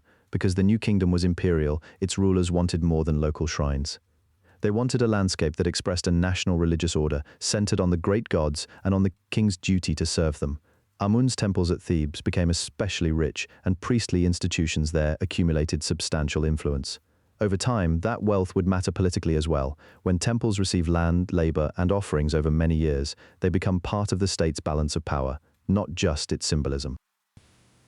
That made the Great Temple system both a support for royal authority and eventually one of the institutions that could complicate it. For now, though, the temples marked confidence. They showed a kingdom that believed itself capable of preserving order at home while extending its reach abroad. In stone, they preserved names, victories, dedications, and ritual memory. They also created the setting for one of the most unusual crises in Egyptian history, when a later king would try to redirect religious life around a different divine center. That disruption would only make sense against the backdrop of this older temple world, which had become so central to Egyptian kingship that changing it meant challenging the state itself. The religious world of the new kingdom was not fixed, even after it had become elaborate and closely tied to royal authority. By the reign of Amenhotep IV, later called Akhenaten, the balance among the gods had already shifted in ways that mattered at court. Temples were wealthy, priests were influential, and among Egypt's many divine names, the sun's visible power offered a form of worship that could be presented as direct, universal, and closely linked to kingship. Akhenaten's reform is known mainly through archaeology at Amarna, the city he founded in Middle Egypt, along with temple remains, inscriptions, and changes in art from his reign. Later Egyptian tradition did not preserve a calm official explanation for the movement. Modern historians have had to reconstruct it from surviving evidence, which points to both religious change and a political break with older habits of worship. The central figure was the Aten, the sun disk, already known before Akhenaten, but elevated under him to a far more exclusive position. The exact motives remain debated. Some scholars stress theology and argue that Akhenaten sincerely preferred a more focused form of worship. Others emphasize politics, since reducing the power of older temple centers would also reduce the influence of institutions that had grown powerful under earlier kings. Those explanations are not mutually exclusive. In Pharaonic Egypt, a religious reform could never be only religious, because temples, land, offerings, and administration were closely connected. When the king altered divine emphasis, he also altered the distribution of wealth and authority. Akhenaten began by changing names and titles. He moved away from the broader divine language of earlier kings and emphasized the Aten as the main source of life and order. Traditional temples were not simply closed everywhere at once, but the older pattern of religious life was clearly disturbed. Offerings that had once gone to many gods now centered more strongly on the Aten. Some older cults appear to have lost royal support, and in some places the memory of traditional gods was intentionally reduced or erased. The most famous target was Amun, whose cult had become especially powerful at Thebes. In royal inscriptions from the period, Amun's name could be avoided or altered, showing a deliberate effort to weaken one of Egypt's most important religious institutions. Amarna itself reflected this change in built form. The city was established with a clear ideological purpose, not simply as a convenient capital. Its official name, Akhenaten, meant the horizon of the Aten. There, the royal court could be physically separated from the older temple landscape of Thebes. The city's open-air shrines suited Aten worship, which placed emphasis on the visible sun and on the king and queen as the chief intermediaries between the god and the people. The surviving art from Amarna also changed in recognizable ways. Royal figures were shown with more elongated, less formal features, and scenes often favored intimate domestic settings. These images do not provide a simple picture of daily life. They were court art with a clear message. The royal family stood directly in relation to the Aten, rather than ruling through a broad traditional pantheon. It would be a mistake, though, to imagine that the reform reached every part of Egypt evenly or permanently. The evidence suggests a concentrated court movement more than a full transformation of belief throughout the land. In many places, older religious habits would have remained deeply rooted. Egypt had been polytheistic for centuries, and local worship was tied to region, family, and custom. A royal decree could redirect official resources, but it could not instantly remake popular religion. That is one reason the Amarna period was so unusual. It was a dramatic assertion of royal will, but it sat on top of a long-standing religious culture that had not disappeared. Akhenaten's queen, Nefertiti, appears prominently in the art and inscriptions of the period, though her political role is still debated. She is shown with unusual visibility, participating in rites and standing close to the king in a way that underlines the family's central position in the new system. The surviving sources do not allow certainty about every detail of her authority. What they do show is a court that made the royal household itself into a religious image. The family became the visible center through which the Aten's life-giving power was understood. The costs of the reform became clearer over time. Traditional institutions had to adapt, and many clearly did not do so willingly. The state had long relied on temples as places of ritual, storage, and redistribution. When those institutions were disrupted, the effects were practical as well as symbolic. Land, labor, and offerings had to be redirected. Administrative habits had to change. In a kingdom as centralized as Egypt, that kind of shift created pressure across the system. Even if the reform was meant to strengthen royal control, it may also have made the court more isolated from the wider religious traditions that normally helped hold Egyptian society together.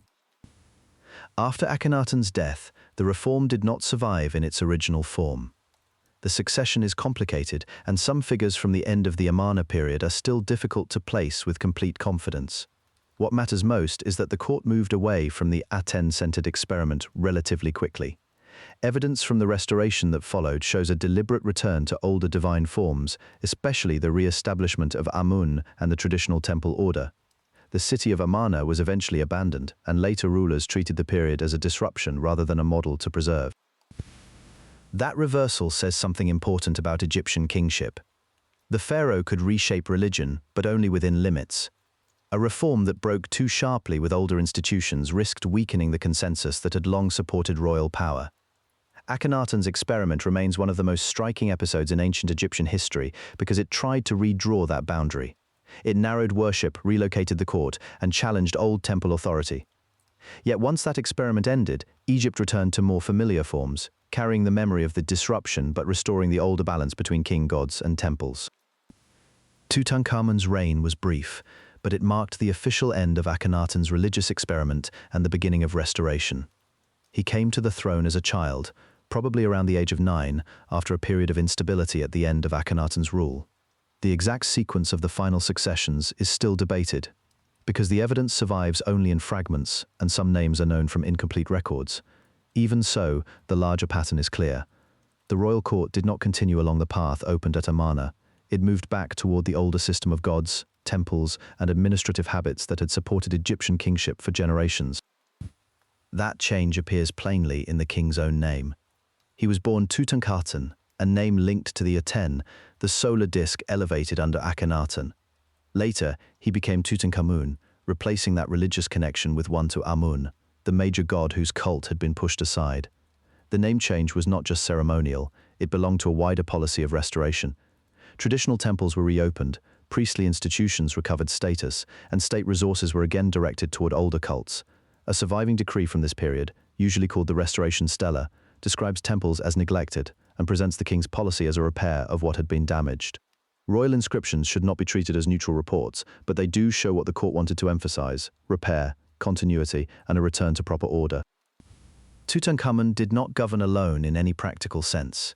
His court was shaped by powerful officials, especially Ai and Horemheb, both of whom had already served under Akhenaten or during the difficult transition that followed. Their presence shows that restoration was not only a matter of religious language, it also required rebuilding the machinery of government. Temples needed support, administrators needed instructions, and the court had to reassure elites who had watched the center of power shift several times in a short period. In that sense, Tutankhamun's reign functioned as a stabilizing interval. It did not create a new age of its own, but it helped make the recovery that followed possible. The restoration, however, was careful rather than absolute. Egypt did not erase the Amarna years overnight. People who had served the earlier regime remained part of political life, and some artistic and administrative habits continued in altered form. The court also had to manage memory. Later Egyptian rulers generally treated Akhenaten's experiment as an aberration. They did not celebrate it. Instead, they preferred to describe the years that followed as a correction, a return to balance after a dangerous deviation. That was the official way the period was remembered, even if modern scholars now see it with more nuance. Tutankhamun is far better known today than he was in his own time because his tomb was discovered in the 20th century. That burial belongs to the historical record, while the later fascination belongs to modern archaeology and public memory. The tomb matters because it preserves a royal burial of unusual completeness, giving historians evidence for art, ritual, and elite material culture in the New Kingdom. But the king himself remained, historically speaking, a relatively minor ruler. His importance lies in what his short reign represented. It marked the return of the old order after a radical interruption. When Tutankhamun died, probably still in his late teens, the restoration was not fully secure. Even so, the direction had already been set. Kingship had been re-anchored to traditional religion, temple wealth, and the familiar language of divine order. That did not solve every problem left by the Amarna period, but it did reassert continuity. From there, Egypt could move into the later New Kingdom with its institutions intact, even as new strains would soon begin to appear. By the time the restoration settled into place, Egypt's rulers were no longer trying to recover from one brief crisis. They were governing a kingdom that had already passed through several different historical phases, and the later New Kingdom had to manage the consequences of that long history. The reigns of the Ramesside kings, especially those of Ramesses II and his successors, show both strength and strain. The state could still mobilize armies, direct building programs, and maintain diplomacy with neighboring powers. At the same time, the costs of imperial rule were becoming harder to absorb. Ramesses X, who reigned in the 13th century BCE, is one of the best attested kings of ancient Egypt. His name appears on monuments across the country, and later tradition treated him as a model of royal power. Much of that reputation rests on the surviving evidence from his own reign: inscriptions, temples, statues, and diplomatic records. He ruled for an unusually long time, which helped him leave a large historical footprint. Under him, Egypt remained a major force in the eastern Mediterranean. Military campaigns in the Levant, especially the famous confrontation with the Hittites at Kadesh, became part of royal memory. The battle itself is known mainly from Egyptian sources, which present it as a great victory, while modern historians generally see it as a costly and inconclusive engagement that neither side won decisively. What followed is important because it shows how New Kingdom power began to depend less on simple conquest and more on managed relationships. The treaty between Egypt and the Hittite Empire is among the earliest surviving peace agreements from the ancient world. It reflects a political reality that the later Ramesside kings could not ignore. Major states now had to negotiate. The treaty did not make Egypt weak. It showed that Egyptian kings were still operating at a high diplomatic level. But it also marks a shift away from the more aggressive expansion associated with the earlier New Kingdom. Inside Egypt, the royal court continued to project authority through temples, monuments, and official titles. Yet the administrative and economic demands of empire were growing heavier. Holding territory abroad required garrisons, officials, tribute systems, and reliable communication across long distances. These were not abstract burdens. They depended on steady supplies of grain, labor, and administrative attention.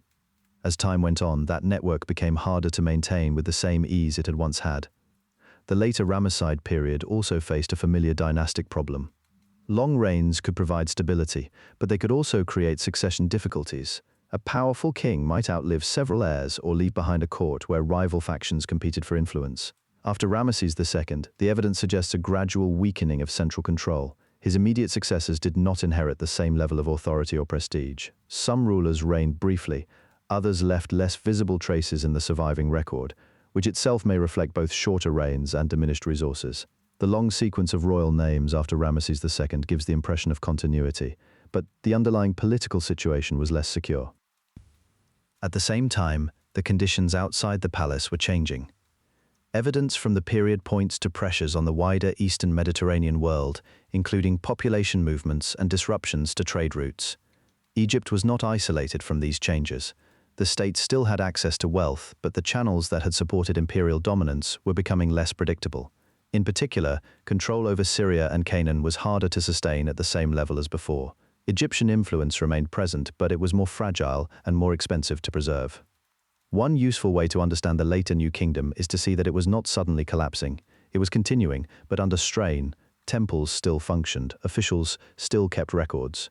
Kings still commissioned inscriptions that presented the old language of order and divine favor. Yet the scale of the earlier imperial moment was harder to repeat. The center had grown accustomed to a broad reach, and that reach now required more effort to hold together. That tension becomes clearer in the reigns after Ramesses II, when signs of administrative stress appear more often in the record. High officials and temple institutions could accumulate influence of their own.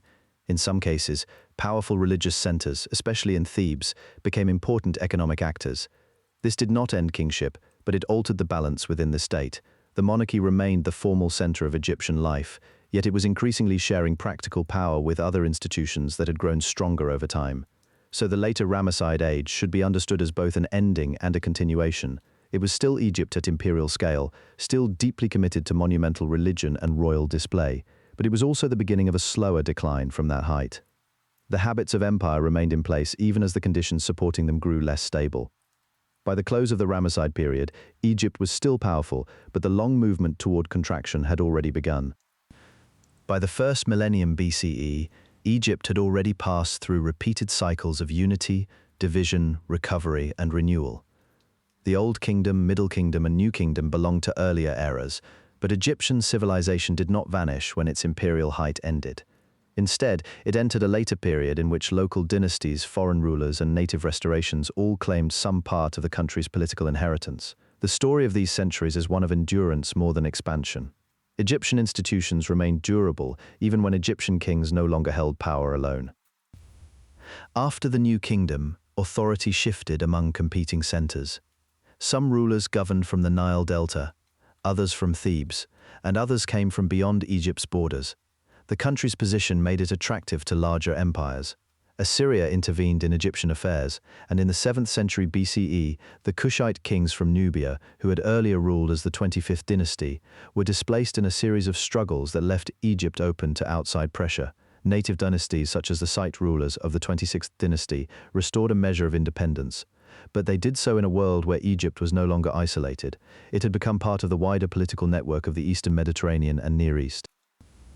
That situation changed again when Persia conquered Egypt in 525 BCE. Under the Achaemenid Empire, Egypt became a province ruled by Persian kings, although local officials and traditions still mattered in practice. Persian control did not mean simple cultural replacement. Egyptian temples continued to function, scribes still used Egyptian scripts, and traditional religious forms remained visible. But the rulers with ultimate authority now came from a foreign imperial center. At different moments, Egyptians regained limited independence, only to fall back under Persian rule. These reversals show how difficult it had become for any local dynasty to sustain long-term control in a region exposed to larger imperial rivalry. The Persian period did not erase Egyptian identity. If anything, it showed how deeply rooted that identity had become. Temples preserved older ritual forms. Priests maintained records, calendars, and sacred knowledge. Artists continued to use established conventions in sculpture and relief, even as political circumstances changed above them. Egyptian religion had never depended only on the immediate power of a native king. It rested on institutions that could survive conquest and adaptation. That is one reason Egyptian culture lasted so long. It was embedded in local practice and could absorb foreign rule without losing its own form. The next major change came with Alexander the Great, who conquered Egypt in 332 BCE. His arrival ended Persian rule, but not yet Egyptian monarchy. After Alexander's death, one of his generals, Ptolemy, took control and founded a dynasty that ruled from Alexandria. The Ptolemaic kings were Macedonian in origin and Greek in language, yet they presented themselves in Egyptian terms as legitimate rulers of the land. They built temples in traditional styles, supported priestly institutions, and took part in rituals that linked kingship to divine order. In Egyptian settings, they could appear as heirs to the pharaonic line, even while their court culture remained Hellenistic. This mix of continuity and change is one of the clearest features of late Egyptian history. Alexandria became a major center of Greek learning and Mediterranean trade, while inland temple cities preserved older religious customs. Greek remained important in administration and elite life, but Egyptian traditions stayed visible in local society. The ruling dynasty depended on both worlds. It needed Greek-speaking administrators and military support, but also the loyalty of Egypt's priesthood and population. The result was not a simple replacement of one civilization by another, but a layered system in which older forms continued under new political arrangements. Among the best-known rulers of this later age was Cleopatra VII, the last active Ptolemaic monarch. Her reign unfolded as Roman power expanded across the Mediterranean. Egyptian kingship still existed, but it operated under severe external pressure. Cleopatra aligned herself with Roman leaders in the struggles after the death of Julius Caesar, first with Mark Antony and then against Octavian, the future Augustus. The final conflict ended at Actium in 31 BCE, and in 30 BCE, Egypt became a Roman province. Cleopatra's death, in the ancient tradition reported by later sources, marked the end of native dynastic rule. The exact details are not certain in every respect, but the political outcome is clear. Egypt was no longer an independent kingdom. Under Roman rule, Egypt remained distinctive. It was administered differently from many other provinces because of its importance in grain supply and taxation. Roman emperors treated the country as a valuable possession and were careful about political access to it. Yet Roman control did not erase the older civilization beneath it. Temples continued to operate for some time. Egyptian religious imagery still appeared in art, especially in forms adapted to Roman tastes. Hieroglyphic writing survived in ritual settings long after it ceased to be a living administrative script. The old language, gods, and monumental landscape were no longer the basis of an independent state, but they remained part of the cultural fabric. Over the longer run, Egyptian religion gradually gave way to new religious patterns in the Roman world, especially Christianity. Temples closed or declined, priestly institutions lost economic strength, and the written traditions tied to classical Egyptian religion faded. The last known hieroglyphic inscription dates to 394 CE, and the last known demotic inscription to 452 CE, showing that the old script traditions survived for a remarkable time after political independence was lost. By then, Egypt had become part of a late Roman and then Byzantine world. Its ancient political order was gone, but its memory was not. Egyptian art, architecture, religious symbolism, and royal ideology continued to be studied, adapted, and remembered. What survived most strongly was not one institution, but a recognizable pattern of civilization. Egypt had long tied its identity to the Nile, to kingship, to temples, and to the idea that order could be maintained through ritual and administration. Those ideas did not disappear with conquest. They were translated, reused, and reinterpreted by later rulers, first Persian, then Greek, then Roman. Each empire valued Egypt in part because it was ancient, organized, and symbolically powerful, so the end of ancient Egypt was not a sudden disappearance. It was the end of independence after a very long history of adaptation. The kingdom lost its native ruling line, but the civilization remained legible for centuries afterward. Its gods, art, monuments, and sense of royal continuity continued to shape how later peoples saw the country. That is why ancient Egypt stands apart in history. It endured for millennia, and even after its kings were gone, its legacy kept moving forward. In the long view of history, ancient Egypt is not remembered for a single battle or a single ruler, but for its extraordinary duration. For more than 3,000 years, and in some forms even longer, life along the Nile preserved a recognizable civilization built around agriculture, kingship, temple religion, and careful administration. Dynasties rose and fell, capitals shifted, foreign powers came and went. Yet the basic shape of Egyptian civilization remained visible across the centuries. That is why Egypt still stands apart. It was not only old, it was continuous, adaptable, and deeply rooted in the river valley that sustained it. The kings are gone, and the old gods no longer rule, but the monuments remain, along with the record of a people who built one of history's most enduring civilizations. Ancient Egypt endures because it lasted, and because so much of what it created was never fully lost.